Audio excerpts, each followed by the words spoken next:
Uşaqlar, hər vaxtınız xeyir. Mən sizə söz verdiyim kimi klaviatura kombinasiyaları haqqında video çəkəcəm. Mən bu videoda sizə klaviatura kombinasiyalarını əzbərləmək yox, başa düşərək öyrənməyin metodlarını hamısını deməyə çalışacağım. Bilirik ki, klaviatura kombinasiyaları ən çox Word-dədir. Ona görə birinci Word proqramından başlayırıq. Deməli, Word proqramına daxil olaq. Buradan hər hansısa böyük bir fayl açaq. Bir dəqiqə, Turan müəllimin bir faylı var, onu açaq. Deməli,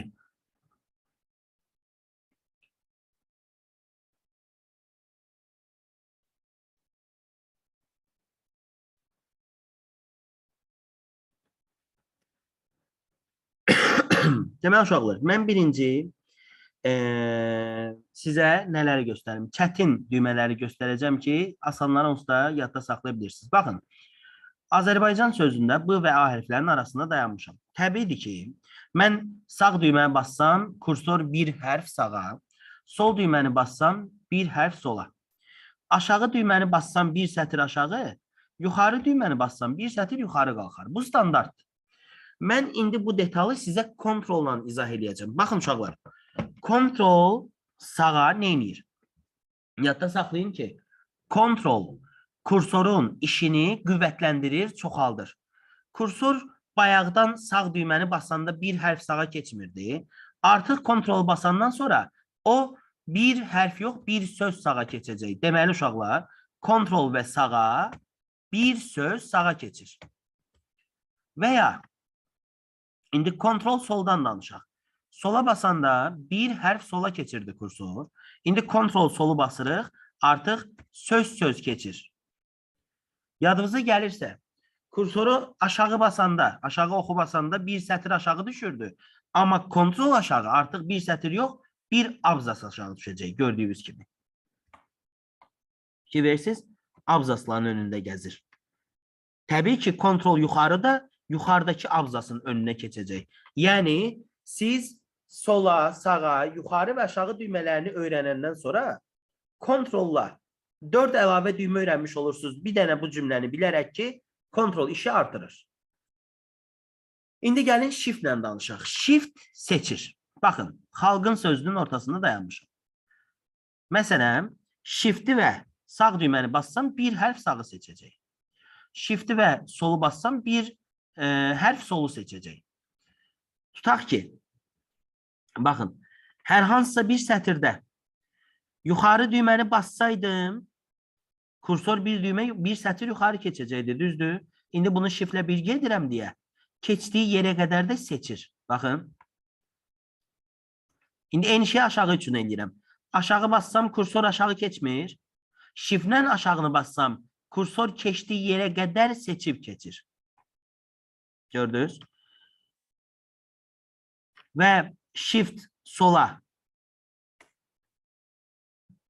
bir hərf sola, shift sağa da bir hərf sağa seçirdi. Bunları bildik. İndi gəlin sizə shift-lə kontrolun birləşdirilmiş əmrindən danışaq. Baxın, gəlin yadımıza salaq. Mən burada dayanmışam, kursoru burada saxlamışam. Hətta miqasda biraz böyütsə daha yaxşı görə bilərsiniz. Baxın, kursoru saxlayaq burada, sağlamlığına sözün ortasında. Mən əgər aşağı düyməyə bassaydım, bir sətir aşağı düşəcəkdi. Shift-i bassaydım, düşdüyü yeri seçəcəkdi. Kontrol bassaydım, artıq bir sətir yox, bir abzas aşağı düşəcəkdi. Düzdürmü? Yəni, burada da biraz abzası çoxaldaq. Lap rahat başa düşəsiniz. Baxın, hal-hazırda mən sağlamlığına sözünün ortasında dayanmışam. Mən shift, kontrol və aşağı düyməsini bassam, görək nə baş verəcək. Shift, kontrol və aşağı düyməsi. Gəlin özümüz tapaq. Kontrol basılıb deyə artıq kursor bir sətir yox, bir abzas aşağı düşəcək. Shift-ə basılıb deyə seçərək düşəcək. Baxın, nə oldu? Deməli, kursorun olduğu yerdən növbəti abzasın əvvəlinə qədər enter burada basılıb da, qadağandır sözündən sonra basılıb. Hər şeyi seçdi. İndi baxın, shift, kontrol yuxarı görün neyəcək? Növbəti özündən əvvəlki abzasın sonuna qədər seçəcək. Yəni, həmin abzasın əvvəlinə qədər. Sonra nədən danışaq? Seçilmiş abzasın bir mövqe aşağıya və yaxud yuxarıya sürüşdürülməsi. Siz əgər shift və alt düymələrini birgə bassaz və aşağıya bassaz, həmin seçilmiş abzas yerini dəyişəcək, aşağıya keçəcək. Əgər siz shift alt yuxarıya bassaz, seçilmiş abzas bir mövqe yuxarı qalxacaq. Bir abzas yuxarı qalxacaq. Bu da alt düyməsi ilə kombinasiya. Deməli, uşaqlar, əslində siz 2-3 detalı yadda saxlayaraq neçə kombinasiya öyrənmiş oldunuz? Sola, sağa, yuxarı, aşağı 4. Kontrol sola, sağa, yuxarı, aşağı 8. Shift sağa, yuxarı, sola, aşağı 12. Shift kontrol yuxarı, sola, aşağı 16. Shift alt yuxarı, sağa, aşağı, sola. Bu da 20. Hal-hazırda 20 kombinasiyanı öyrənmişik. Gəlin davam edək. Görək shift və home nə edir? Shift düyməsini bastıq. Home'u bastıq, sətrin önünə qədər seçdik. Shift düyməsini basıb end'i bastıq. Həmin yerdən sətrin sonuna qədər seçdik. İndi shift control home nə edir? Shift control end nə edir? Axı kontrol işi artırırdı. Deməli bu sətrin əvvəlinə qədər yox, artıq mətnin əvvəlinə qədər seçəcək. Baxın, cari yerdən mətnin əvvəlinə qədər seçdi.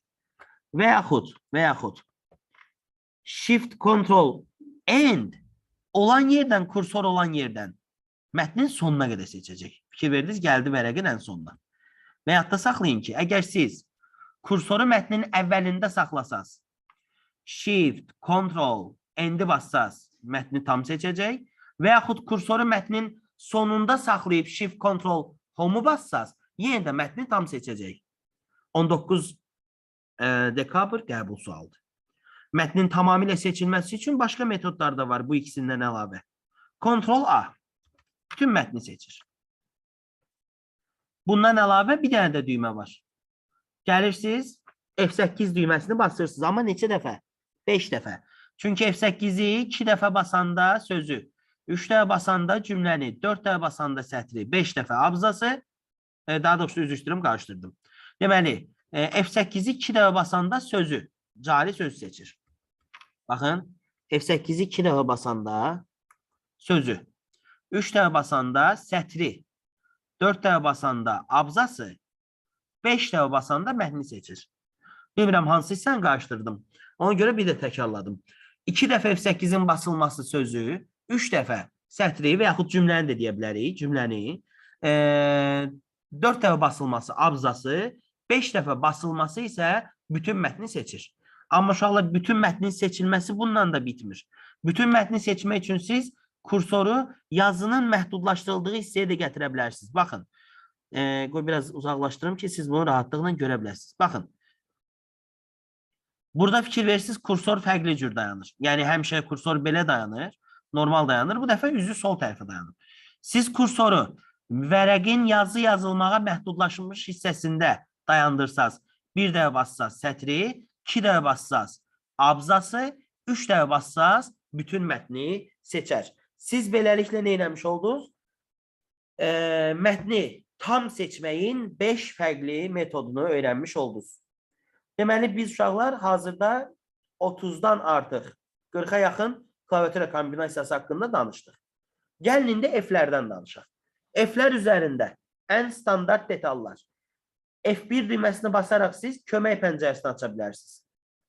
F7 düyməsini basaraq orfoqrafik və qrammatik səhvlərin tapılmasını təyin edə bilərsiniz. F12-ni basaraq sənədi yeni adla, yeni tiplə, yeni belə deyək, genişlənməklə, yəni tiplə və yeni məkanda, yeni yerdə saxlaya bilərsiniz və parol belə qoya bilərsiniz. Niyə? Çünki F12 düyməsi save as-in klaviatura düyməsidir. Sizə indi nədən danışım? Delete ilə backspace-dən danışım. Delete nə edir? Backspace nə edir? Baxın. Deməli, uşaqlar, sənədi biraz yaxınlaşdırım.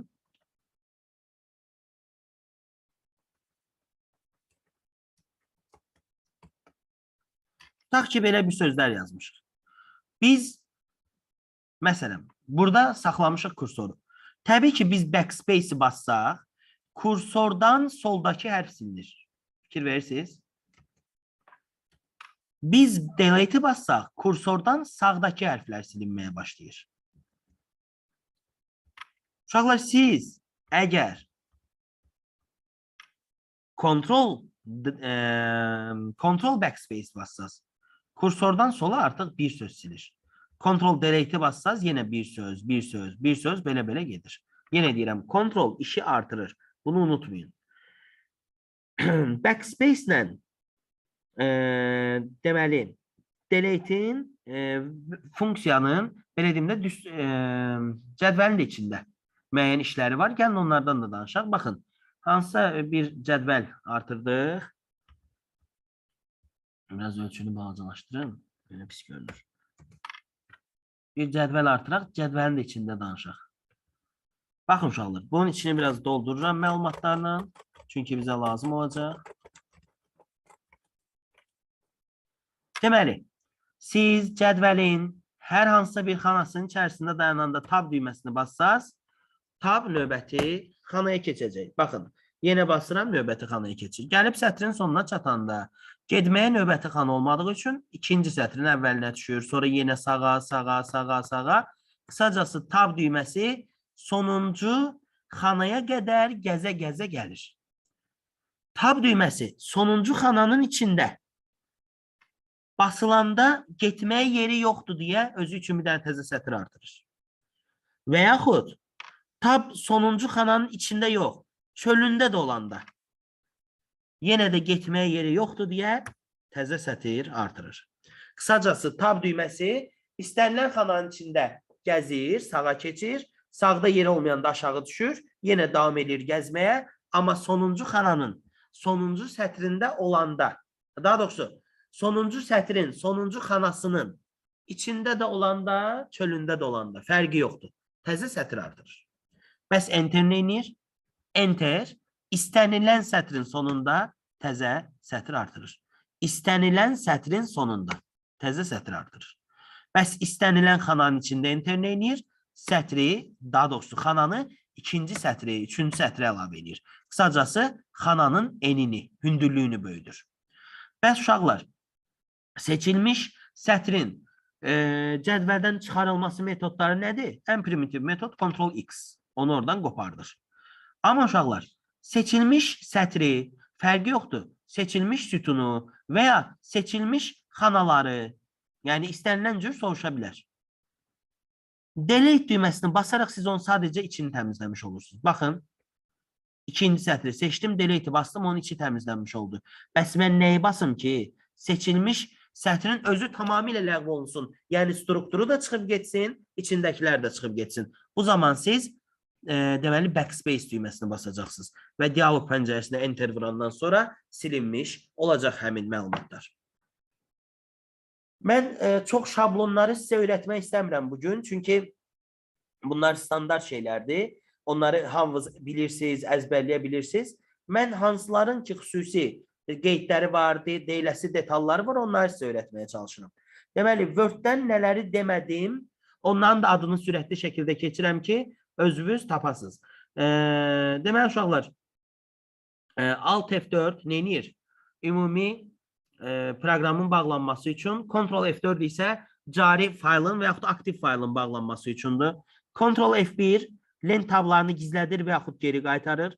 Ctrl S sənədi yaddaşa verir. Ctrl O yaddaşdakı sənədləri açır. Ctrl N yeni sənəd yaradır. Ctrl P çap edir. Ctrl A bütün sənədi seçir. Ctrl Z sonuncu əməliyyatı ləğv edir. Ctrl Y ləğv olunmuş əməliyyatı bərpa edir.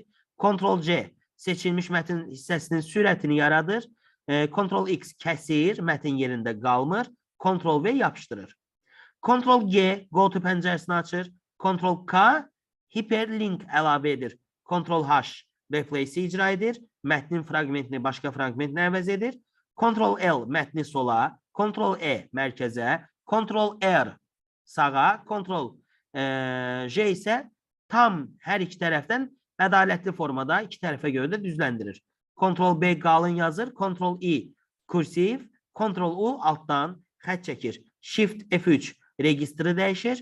Siz bilməlisiniz ki, 5 registr növ mövcuddur. Bunlar nədir? Sentence case, lower case, upper case, deməli, capitalize each word və toggle case. Sözün sinonimlərini isə Shift F7 düyməsi tapır. Bunlar vaciblərdir, bunları bilməlisiniz. Word-də uşaqlar belə deyim, dediyim bu detallar əslində kifayət edir. Mən indi danışacağım Excel-də bəzi düymələrdən. Excel-də uşaqlar standart düymələr yenə də öz işini görür. Mən sizə kontroldan sürüşmələri izah edəcəm. Gəlin, keçid eləyək Excel-ə. Sonra da Windows və PowerPoint-in də vacib nüanslarının hər birinə toxunacağım. Deməli, açdıq pəncərə. Biz biraz böyüdək miqyası rahat görəsiniz. Baxın uşaqlar, biz burada yazaq 2, yanında da yazaq məsələn 3, yanında yazaq 4, altında yazaq 7, sağında məsələn yenə də məsələn 7, yanında da 12. Baxın, sizə nəyi izah etmək istəyirəm? Görün nə baş verəcək. Baxın, deməli mən hər hansısa bir xanaya, hər hansısa bir məlumat daxil edib, kursoru həmin xananın sağ-aşağı küncünə gətirib, üstəgəl işarəsi əmələ gələndə kursoru üzü aşağı sürüşdürsəm, nə baş verəcək? Baxın, hər yerə 2 yapışacaq. Mən heç bir düyməni basmadım. İndi görün nə baş verəcək. Mən kursoru bura gətirirəm, amma bu dəfə kontroldan kömək alıram. Kontrol və üzü aşağı sürüşdürmə. Görün indi nə baş verəcək? Ədədlər arta gedəcək. Kontrolla tək bir ədədi sürüşdürəndə artım, kontrolsuz sürüşdürəndə kopyası yaranır. İndi keçək ikili ədədləri. 4 ilə 7-ni seçək. Normal halda sürüşdürək. Görək nə baş verir? Deməli, 4 ilə 7-ni mən seçdim. Heç bir düyməni basmayıb onları sürüşdürdüm aşağı. 4 ilə 7-nin arasındakı fərq nə qədərdir? Həmin fərq qədər artıra davam etdi. Amma mən, məsələn, 7 ilə 12-ni seçib, kontrol düyməsini basıb üzü aşağıya sürüşdürsəm, bu zaman 7, 12, 7, 12, 7, 12 davamlı təkrar şəklində yazılacaq uşaqlar. Sizə PowerPoint-dən danışım. PowerPoint proqramında nə baş verir? PowerPoint proqramında bəzi düymələr var ki, normal görünüş rejimində bir iş görür. Slideshow görünüş rejimində bir iş görür. Ona görə də siz bunların bir-birindən fərqini rahat yadda saxlamalısınız. Gəlin onun üçün də sizə məlumat verim.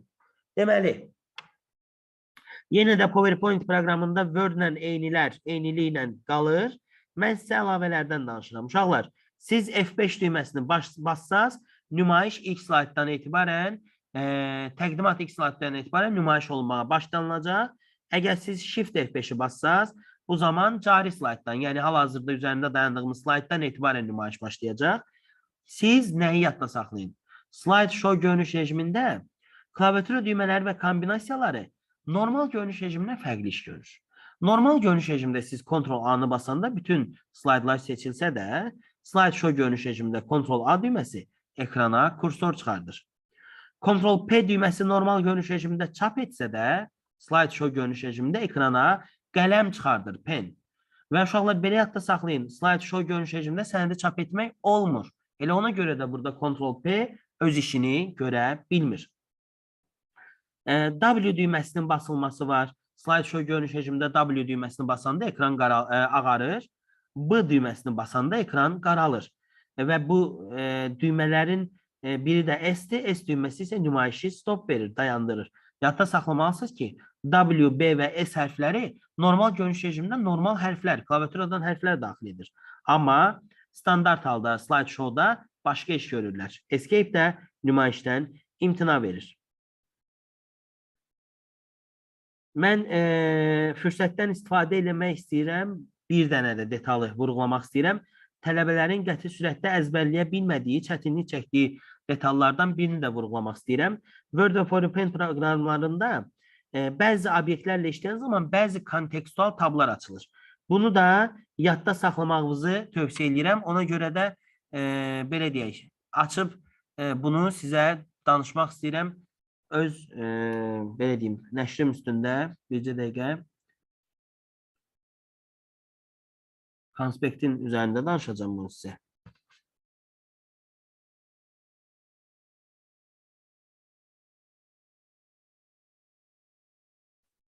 Konspektimdə sonuncu səhifə uşaqlar. Baxın, Word ilə Excel'in oxşar və fərqli cəhətləri adında bir hissə hazırlamışam. 54-cü səhifəyə yerləşdirmişəm. Siz bilməlisiniz ki, cədvəllərlə işləyən zaman dizayn və layout tabları açılır. Adətən dizayn tabı estetik işlərin görülməsi üçün, layout isə struktur dəyişiklikləri üçün nəzərdə tutulur. Picture, yəni şəkillər, clip art, shapes, screenshot, textbox və word art ilə format kontekstual tabı açılır. Smart artla həm format, həm dizayn. Equation'la yalnız dizayn, header footer'la yalnız dizayn açılır. Amma chart əmri yeganə əmrdir ki, bütün lent tablarını, bütün kontekstual tabları birlikdə açır. Dizayn, layout və format. Və yadda saxlayın ki, chart əlavə edən zaman OLE texnologiyası işə düşür. Yanında Excel proqramı açılır və texnologiya olaraq OLE işə düşmüş olur. Biraz da sizə Word-dən, daha doğrusu üzr istəyirəm, Windows-dan, klaviatura düymələrindən danışım. Bununla da bu dərsi yekunlaşdırım. Fikrimcə, belə deyək, ümumən düşə biləcək bütün detallara toxunuram və konspektimdə bunların hamısının yer aldığını da deyə bilərəm. Baxın, birlikdə baxaq sizdən. Bu PowerPoint-dir. PowerPoint proqramının bu normal görünüş rejimi, aşağıda da slideshow görünüş rejimi verilib. Sonra neyləmişəm? Götürüb Excel-i yazandan sonra aşağıda bir də şəkillərlə göstərmişəm ki, daha rahat yadda saxlaya biləsiniz, gördüyünüz kimi. Ondan sonra yuxarıda Word-ü vermişəm. Word-ü bəzilərini hətta açıqlayıcı olsun deyə yazı ilə də yazmışam, lap rahat başa düşəsiniz. Bunlardan əlavə də Word haqqında bütün düymələri yerləşdirmişəm bura. Bir də uşaqlar konspektimdə var Windows-a aid. Windows-a da aid bunlardır. Bunlar çox məşhur detallardır. Mənim fikrimcə bunlar demək olar ki, bilməyən yoxdur. Ən məşhur detalların hər birini vurğulamışam. Bir dənə, bir-iki detal da vurğulayım və bununla da dərsi yekunlaşdıraq. Windows əməliyyat sistemində Enter düyməsi qeyd olunmuş obyektin açılması üçün təsdiq üçündür. F1 düyməsi kömək pəncərəsi açır. Seçilmiş obyektin adını F2 dəyişir. Elə yeri gəlmişkən F2-nin başqa detallarını da deyim sizə. F2 ad dəyişmə deyil. Bu ad dəyişmənin özünün təkcə metodu F2 deyil ki, başqa detallar da var. Məsələn, faylın adını dəyişmək istəyirsiniz, onun adı üzərində 2 dəfə fasilə ilə klik edə bilərsiniz. Sağ düymə xüsusiyyətlərinə keçib oradan da dəyişə bilərsiniz. Sağ düymə vurub rename də edə bilərsiniz. Yəni 4 metodla ad dəyişmək mümkündür.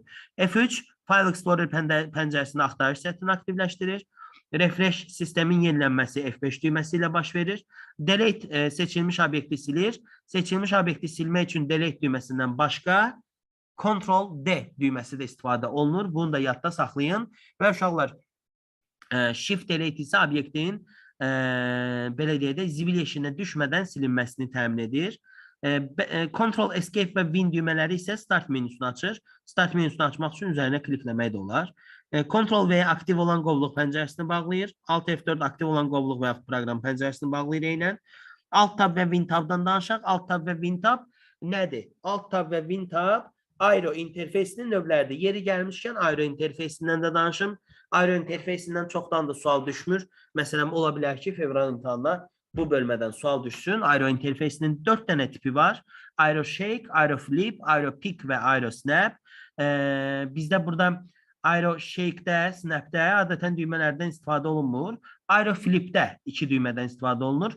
Alt tab və WinTab. Alt tab aktiv proqram pəncərələrindən birindən digərinə keçid üçündür. Baxın, mən hal-hazırda istifadə edirəm alt tab. Açıq olan bütün pəncərələri siyahı kimi sizin üçün ekranda göstərir. Hansının üstündə dayanıram, onu açır. Və WinTab. WinTab-da basanda Task View-nu açır. Task View-nu da açanda biz həm Task View-dan yeni iş masası əlavə edə bilirik. Həmçinin də biz Task View-da çoxlu işlədiyimiz proqramların siyahısına keçə bilirik. Bu da hətta aylar boyunca işlədiyimiz proqramların siyahısını bizə göstərə bilir. Uşaqlar, standart düymələr yenə Ctrl-Z sonuncu əməliyyatı ləğv edir. Ctrl-Y ləğv olunmuş əməliyyatı bərpa edir. Ctrl-C seçilmiş obyektin nüsxəsini yaradır. Ctrl-X kəsir, Ctrl-V yapışdırır. Nəzərinizdə saxlayın ki, Ctrl-X kəsir və kəsilən obyekti cəmi bir dəfə yapışdırmaq olur. Nəzərinizdə saxlayın ki, mübadilə buferinin yaddaşı Windows-da bir obyektə bərabər deyil, bir əməliyyata bərabərdir. Bu sözü unutmayın. Siz bəzən belə suallar görürəm. Windows əməliyyat sistemində mübadilə buferinin yaddaşında neçə faylı saxlamaq olar? Uşaqlar da cavab verir ki, 1. Praktiki səhvdir uşaqlar. 1 deyil. Əməliyyatın sayı 1-dir. Siz 5 milyon dənə faylı eyni anda seçib kopyalayıb mübadilə buferinə göndərə bilərsiniz. Amma neçə əməliyyat nəticəsində? Bir əməliyyat nəticəsində.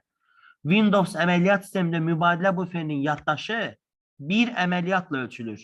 Bir obyektlə yox. Ctrl-A hər şeyi seçir. Shift F10. Neynir?